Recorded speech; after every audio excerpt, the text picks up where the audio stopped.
Israeli सेना Gaza शहर पर हमले की तैयारी में लगी हुई है।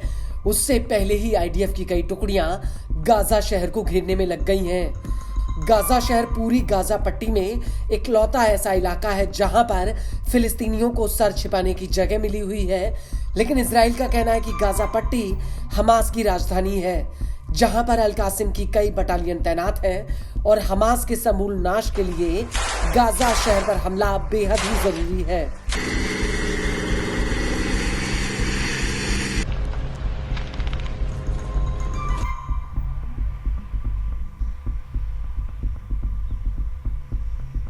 लेकिन इस सब के बीच हमास ने नेतन्याहू को अब खोलकर चेतावनी दे दी है और कहा है कि अगर इजरायली सेना ने गाजा शहर पर हमले की हिम्मत की तो ये उसकी ऐतिहासिक भूल होगी और जिस तरह से इस हमले में फिलिस्तीनियों की जान खतरे में होगी, ठीक उसी तरह इजरायली बंधकों की जान भी उतनी ही खतरे में होगी।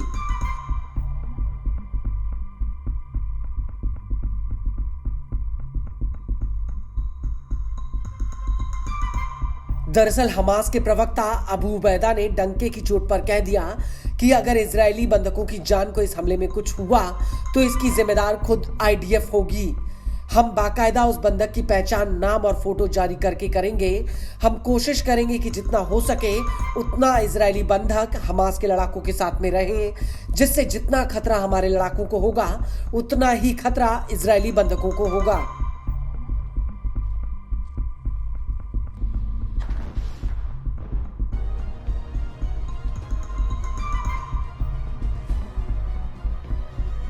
आपको बता दें कि अबू उबैदा का आरोप है कि इजराइल जानबूझकर गाजा में जीवित बंधकों की संख्या कम करने और बंधकों के शव को छिपाने में लगा हुआ है।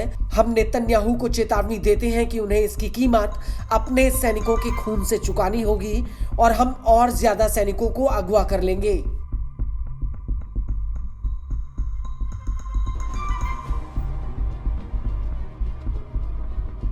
अबू उबैदा का कहना है कि हमारे लड़ाके हाई अलर्ट पर हैं और उनका मनोबल बेहद ही मजबूत है।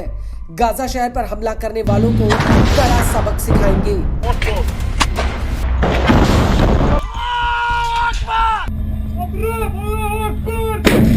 आपको बता दें कि हमास का ये बयान ऐसे समय में आया है जब इजरायली सेना और शिन बेत ने गाजा से 2 इजरायली बंधकों के शवों को बरामद करने की घोषणा की है।